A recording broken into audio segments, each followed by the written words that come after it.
या पटेल प्रहलाद भाई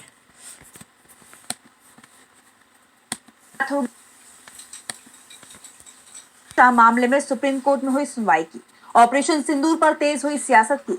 देखेंगे क्यों सवालों में आई मोदी सरकार, बोलने की आजादी पर छिड़ी बहस को। जानेंगे दरगाह पर बुलडोजर कार्रवाई पर सुप्रीम कोर्ट ने क्यों लगाई रोक।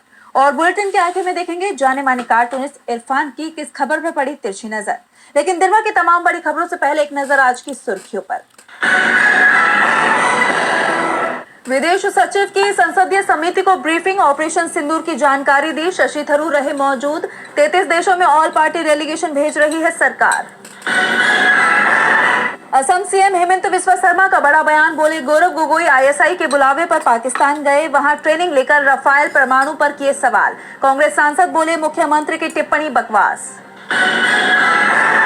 वन रैंक वन पेंशन पर सुप्रीम कोर्ट का बड़ा आदेश, हाई कोर्ट के सभी रिटायर्ड जजों को मिलनी चाहिए समान पेंशन। शेयर बाजार में गिरावट, 271 अंकों की गिरावट के साथ 82,059 पर बंद हुआ सेंसेक्स, तो 74 अंकों की गिरावट के साथ 24,945 पर बंद हुआ निफ्टी। ये तो थी सुर्खियां। अब बात आज की सबसे बड़ी खबर की। सुप्रीम कोर्ट ने बीजेपी नेता विजय शाह के खिलाफ कर्नल सोफिया कुरैशी पर की गई टिप्पणी के मामले में सख्त रुख अपनाया है। कोर्ट ने सुनवाई के दौरान विजय शाह को एक बार फिर जमकर फटकार लगाई और सोच समझकर बोलने की नसीहत भी दी। इसके साथ ही बड़ा आदेश भी दिया, जिससे उनकी मुश्किलें बढ़ती दिखाई दे रही हैं। तो क्या कुछ हुआ सुनवाई के दौरान कोर्ट में, देखिए इस रिपोर्ट में।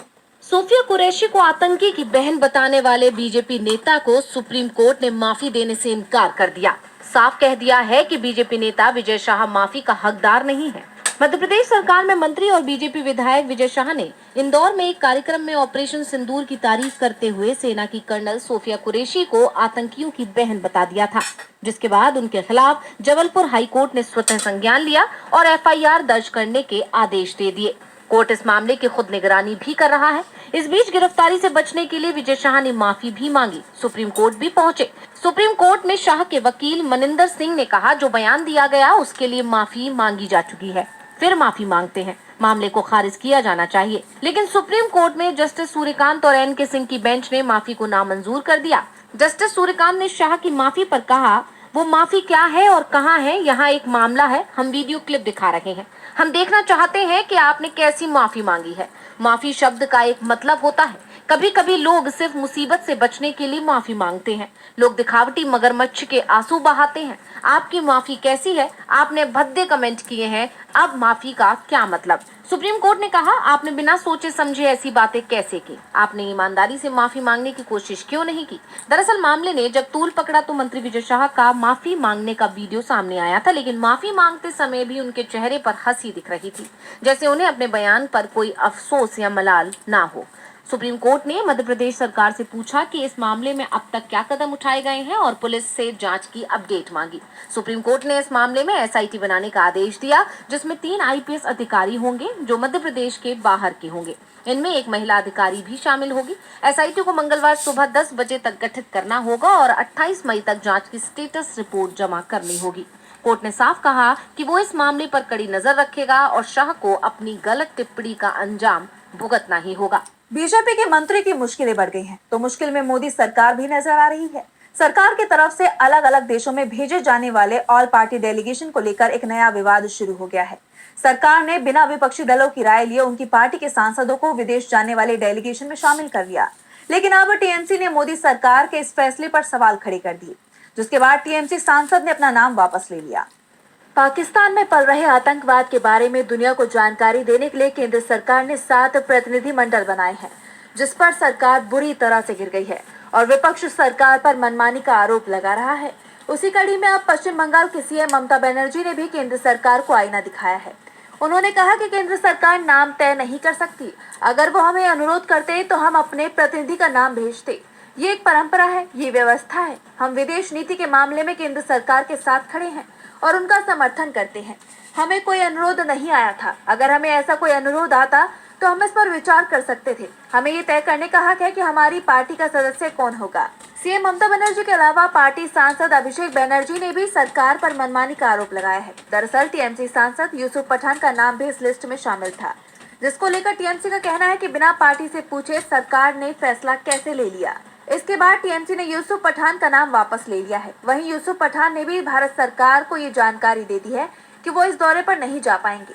बता दें कि यूसुफ पठान गुजरात के वडोदरा से आते हैं और बीजेपी को लेकर उनका रवैया नरम दिखाई देता रहा है और इसलिए उनका नाम लिस्ट में शामिल किया गया, जिसके चलते सरकार घिर गई है और सरकार पर आरोप लग रहे हैं कि इतने गंभीर मुद्दे पर भी मोदी सरकार राजनीति कर रही है। ऑपरेशन सिंदूर को लेकर मोदी सरकार पर राजनीति करने के आरोप लग रहे हैं। विपक्ष लगातार ऑपरेशन सिंदूर से जुड़े कई सवाल खड़े कर रहा है। कांग्रेस प्रवक्ता पवन खेड़ा ने एक बार फिर मोदी सरकार और विदेश मंत्री एस जयशंकर पर तीखे सवाल उठाए। साथ ही उन्होंने विदेश मंत्री एस जयशंकर से राहुल गांधी के सवाल दोहराए, तो वहीं राहुल गांधी ने भी विदेश मंत्री से अपने सवाल दोहराए। तो क्या कुछ कहा कांग्रेस ने, देखिए इस रिपोर्ट में। ऑपरेशन सिंदूर को लेकर कांग्रेस ने एक बार फिर मोदी सरकार और विदेश मंत्री एस जयशंकर पर तीखे सवाल उठाए हैं। कांग्रेस नेता पवन खेड़ा ने एक प्रेस कॉन्फ्रेंस की। इसमें उन्होंने विदेश मंत्री एस जयशंकर से राहुल गांधी के सवाल दोहराए। उनका कहना था कि सिंदूर का सौदा होता रहा, लेकिन मोदी जी और एस जयशंकर के मुंह से एक शब्द नहीं निकला। खेड़ा ने आरोप लगाया कि पाकिस्तान को पहले से सर्जिकल स्ट्राइक की जानकारी दी गई थी। उन्होंने कहा कि विदेश मंत्री एस जयशंकर जी ने खुद मीडिया एजेंसियों को बताया कि हमने हमला करने से पहले पाकिस्तान को सूचित कर दिया था। अब ये सूचित करने का क्या मतलब होता है? विदेश मंत्री जी को पाकिस्तान पर इतना भरोसा है कि उनके कहने पर आतंकी चुपचाप बैठेंगे? विदेश मंत्री जी का क्या रिश्ता है और उन्होंने हमले से पहले पाकिस्तान को क्यों बताया? उन्होंने आगे कहा कि इसे कूटनीति नहीं, मुखबिरी कहते हैं। क्या इसी मुखबिरी की वजह से मसूद अजहर जिंदा बच गया और हाफिज सईद जिंदा भाग गया? खेड़ा ने आगे कहा कि सरकार बताए इस वजह से हमने कितने विमान गंवाए।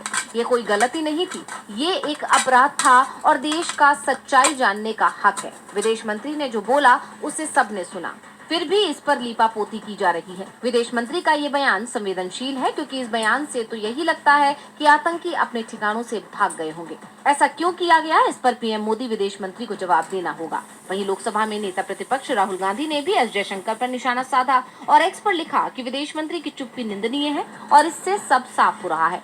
मैं फिर से पूछूंगा, हमने कितने भारतीय विमान खो दिए? क्योंकि पाकिस्तान को इसकी जानकारी थी, ये कोई चूक नहीं थी, ये एक अपराध था और देश को सच्चाई जानने का हक है। यानी सरकार पर कई सवाल उठ रहे हैं, ऐसे में सरकार इस पर क्या जवाब देती है, ये देखने वाली बात होगी। कांग्रेस ने मोदी सरकार से ऑपरेशन सिंदूर को लेकर कई सवाल पूछे हैं। तो अशोका यूनिवर्सिटी के प्रोफेसर अली खान महमूदाबाद ने ऑपरेशन सिंदूर को लेकर पोस्ट किया तो उन्हें गिरफ्तार कर लिया गया और अब ये मामला सुप्रीम कोर्ट पहुंच चुका है। तो कैसे एक पोस्ट ने देश भर में छेड़ दी है बहस, जानने के लिए देखिए रिपोर्ट। अशोका यूनिवर्सिटी के प्रोफेसर अली खान महमूदाबाद की गिरफ्तारी के मामले पर सुप्रीम कोर्ट सुनवाई करने जा रहा है। 18 मई को हरियाणा पुलिस ने उन्हें दिल्ली के ग्रेटर कैलाश से गिरफ्तार किया था। ये कार्रवाई उनके एक सोशल मीडिया पोस्ट को लेकर हुई, जिसमें उन्होंने इंडियन आर्मी की महिला ऑफिसर्स और ऑपरेशन सिंदूर पर कमेंट किया था। प्रोफेसर महमूदाबाद का कहना है कि उनका पोस्ट देशभक्ति से प्रेरित था, जिसका गलत मतलब निकाला जा रहा है और जो कार्रवाई की जा रही है वो पूरी तरह से गैर कानूनी है। दूसरी तरफ हरियाणा राज्य महिला आयोग ने प्रोफेसर महमूदाबाद के पोस्ट को सेना को बदनाम करने और धार्मिक तनाव फैलाने वाला माना। इस मामले ने बोलने की आजादी पर एक बड़ी बहस छेड़ दी है। महमूदाबाद ने अपने फेसबुक पोस्ट में लिखा था कि कर्नल सोफिया कुरैशी की तारीफ करने वाले लोग लिंचिंग और हेट पॉलिटिक्स के शिकार लोगों की सेफ्टी की भी मांग करें। उन्होंने ऑपरेशन सिंदूर को एक ड्रामा बताया था। आयोग ने प्रोफेसर के इन कमेंट्स को महिला ऑफिसर्स के अपमान और देश की एकता के खिलाफ माना, जिस पर महमूदाबाद ने सफाई दी कि उनकी पोस्ट का मकसद लोगों और सैनिकों के लिए सेफ्टी की मांग थी, न कि महिला ऑफिसर्स का विरोध। अब सुप्रीम कोर्ट ने उनकी पिटीशन पर 20 मई को सुनवाई की बात कही है। उधर कांग्रेस अध्यक्ष मल्लिकार्जुन खड़गे ने बीजेपी सरकार पर हमला बोलते हुए इसे तानाशाही बताया और कहा कि ऐसा करके सरकार असहमति की हर आवाज को दबाने का काम कर रही है। ये सुनवाई सोशल मीडिया पर ओपिनियन के दायरों और बोलने की आजादी को लेकर अहम हो सकती है। कोर्ट का फैसला न सिर्फ महमूदाबाद की जमानत पर आएगा, बल्कि ये फैसला बोलने की आजादी की सीमाएं भी तय करेगा। अब सभी को इस मामले में सुप्रीम कोर्ट के फैसले का इंतजार है। प्रोफेसर महमूदाबाद का कहना है कि उनकी पोस्ट तो देशभक्ति वाली थी, उसे गलत समझा गया है, इसलिए कार्रवाई पर रोक लगनी चाहिए। सुप्रीम कोर्ट 20 मई को इस मामले में सुनवाई करेगा, लेकिन उससे पहले मुंबई में बनी दरगाह पर जरूर कोर्ट ने बुलडोजर की कार्रवाई पर रोक लगा दी है। तो क्या है पूरा मामला, देखिए इस रिपोर्ट में। पीर बाबा की दरगाह मामले में महाराष्ट्र सरकार को करारा झटका लगा है। सुप्रीम कोर्ट ने साफ कर दिया कि बाले शाह दरगाह पर बुलडोजर कार्रवाई नहीं होगी। कोर्ट ने मुंबई से सटे मीरा भाईंदर के उत्तन गांव में बनी बाले शाह पीर दरगाह पर फिलहाल तोड़फोड़ न करने के आदेश दिए हैं।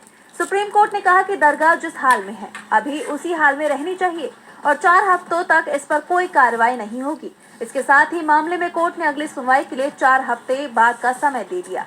यानी 4 हफ्तों के लिए बुलडोजर कार्रवाई पर रोक लगा दी गई है। बता दें कि ये दरगाह उत्तन के चौक एरिया में लगभग 1290 वर्ग मीटर यानी करीब 10,000 वर्ग फुट जमीन पर बनी हुई है। इस दरगाह को लेकर महाराष्ट्र सरकार का दावा है कि ये जमीन राजस्व विभाग की है और इस पर दरगाह के नाम पर अवैध कब्जा किया गया है। इसी के चलते सरकार ने 20 मई तक इस अतिक्रमण को हटाने का आदेश दिया था। सरकार के इस आदेश के खिलाफ याचिकाकर्ता ने सुप्रीम कोर्ट में याचिका दायर कर न्याय की गुहार लगाई थी। बता दें कि मामले में सुनवाई करने के बाद सीजेआई BR गवाई ने याचिका की कॉपी महाराष्ट्र सरकार के वकील को देने का निर्देश दिया और अगली सुनवाई तक यथास्थिति बनाए रखने को कहा। अब 4 हफ्तों के लिए लगी इस रोक को महाराष्ट्र सरकार के लिए करारा झटका माना जा रहा है। देखना होगा 4 हफ्ते बाद कोर्ट क्या रुख अपनाता है और क्या आदेश देता है। मुंबई के बालेशाह दरगाह पर विवाद खड़ा हो गया है तो संभल की शाही जामा मस्जिद पर भी विवाद तेज हो गया है। सिविल कोर्ट ने मस्जिद के सर्वे का आदेश दिया था, जिसे मस्जिद कमेटी ने इलाहाबाद हाईकोर्ट में चुनौती दी थी। तो क्या रहा कोर्ट का फैसला, देखिए इस रिपोर्ट में। संभल मस्जिद कमेटी को कोर्ट से बड़ा झटका लगा है। संभल की शाही जामा मस्जिद विवाद को लेकर आज इलाहाबाद हाईकोर्ट ने अहम फैसला सुनाया है। कोर्ट ने मुस्लिम पक्ष की याचिका को खारिज कर दिया है और ये साफ किया है कि मस्जिद के सर्वे पर रोक नहीं लगाई जाएगी। मस्जिद कमेटी ने सर्वे के आदेश को चुनौती दी थी, जिस पर फैसला सुरक्षित रखा गया था और आज कोर्ट ने सर्वे पर रोक लगाने से इनकार कर दिया है। हाई कोर्ट के फैसले से संभल में शाही मस्जिद का सर्वे तय हो गया है। इलाहाबाद हाई कोर्ट में जस्टिस रोहित रंजन अग्रवाल की बेंच ने फैसला सुनाया है। कोर्ट के इस फैसले से अब मस्जिद परिसर में सर्वे का रास्ता साफ हो गया है। वहीं मस्जिद कमेटी ने इलाहाबाद हाई कोर्ट के फैसले के खिलाफ सुप्रीम कोर्ट जाने का फैसला किया है। बता दें कि संभल कोर्ट ने मस्जिद का ASI सर्वे कराने का आदेश दिया था, जिसे मस्जिद कमेटी ने हाई कोर्ट में चुनौती दी है। हिंदू पक्ष का कहना है कि ये मस्जिद मंदिर को तोड़कर बनाई गई है और वो मंदिर में प्रवेश करना चाहते हैं। मस्जिद कमेटी ने सर्वे पर रोक की मांग की थी। इस याचिका पर सुनवाई पूरी होने के बाद हाई कोर्ट ने फैसला सुरक्षित रखा था, जो अब मुस्लिम पक्ष के खिलाफ हो गया है। हाई कोर्ट के इस फैसले को सर्वे समर्थकों के लिए बड़ी जीत माना जा रहा है, जबकि मस्जिद कमेटी के लिए ये कानूनी लड़ाई को और मुश्किल बना सकता है। अब देखना होगा कि क्या मुस्लिम पक्ष को सुप्रीम कोर्ट से कोई राहत मिल पाती है या नहीं। सर्वे पर रोक नहीं लगाई, ऐसे में अब मस्जिद कमेटी सुप्रीम कोर्ट जाने की तैयारी में है। मामला वर्शिप एक्ट से जुड़ा है, जिस पर पहले से ही सुप्रीम कोर्ट सुनवाई कर रहा है और अब सुप्रीम कोर्ट ने एक और बड़े मामले में फैसला सुनाया है। मामला शरणार्थियों से जुड़ा हुआ है, जिस पर कोर्ट ने सख्त टिप्पणी करते हुए कहा कि भारत धर्मशाला नहीं है। तो क्या है पूरा मामला, देखिए इस रिपोर्ट में। सुप्रीम कोर्ट ने भारत में पनाह लेने वाले विदेशी नागरिकों पर सख्त रुख दिखाया है।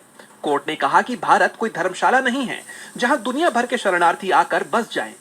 ये टिप्पणी जस्टिस दीपांकर दत्ता ने एक श्रीलंकाई तमिल शरणार्थी की याचिका पर सुनवाई के दौरान की। दरअसल इस शरणार्थी ने अपनी नजरबंदी के खिलाफ सुप्रीम कोर्ट में याचिका दायर की थी, जिसे कोर्ट ने खारिज कर दिया। उसने मद्रास हाई कोर्ट के फैसले को चुनौती दी थी। हाई कोर्ट ने कहा था कि UAPA कानून के तहत 7 साल की सजा पूरी करने के बाद उसे भारत छोड़ना होगा। फिलहाल वो 3 साल से नजरबंद है। शरणार्थी के वकील ने बताया कि याचिकाकर्ता श्रीलंकाई तमिल है और वीजा पर भारत आया था। उसने दावा किया कि श्रीलंका में उसकी जान को खतरा है, जिस पर जस्टिस दत्ता ने वकील से सवाल किया कि भारत में रहने का आपको क्या हक है। वकील ने शरणार्थी होने की बात कही, लेकिन कोर्ट ने जवाब दिया कि संविधान का अनुच्छेद 19 सिर्फ भारतीय नागरिकों को भारत में रहने का अधिकार देता है। वकील ने जान के खतरे की बात दोहराई तो कोर्ट ने कहा किसी और देश में जाइए। कोर्ट ने कहा कि 140 करोड़ की आबादी वाला भारत पहले ही कई समस्याओं से जूझ रहा है। यहाँ हर शरणार्थी को जगह देना मुमकिन नहीं है। बता दें कि याचिकाकर्ता को साल 2015 में लिट्टे ग्रुप से जुड़े होने के शक में गिरफ्तार किया गया था। 2018 में उसे 10 साल की सजा मिली, जिसे 2022 में हाई कोर्ट ने 7 साल का कर दिया। 7 साल पूरी होने तक उसे शरणार्थी शिविर में रहना होगा।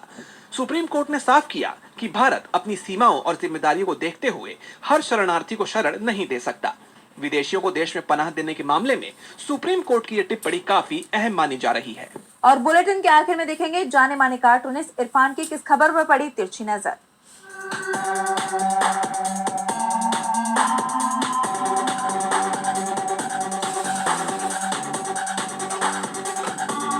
महाराष्ट्र इतिहास के हिसाब से बहादुरों की धरती है, लेकिन पहली बार पता चला कि महाराष्ट्र बहादुर और हिम्मती अफसरों की भी धरती है। अब देखिए ना, अभी अभी शपथ लिए हमारे नए CJI जब अपने गृह राज्य महाराष्ट्र पहुंचे तो उनकी अगवानी करने के लिए वहां पर ना तो चीफ सेक्रेटरी, ना DGP और ना ही वहाँ के लोकल कमिश्नर मौजूद थे, जहां पर सीजीआई के नाम से एक आम आदमी थर थर कर कांपता है, वहां पर इन अफसरों की हिम्मत की तो भाई दाद ही देना पड़ेगी, क्योंकि आजादी के बाद में इतिहास में ऐसा पहली बार हुआ है।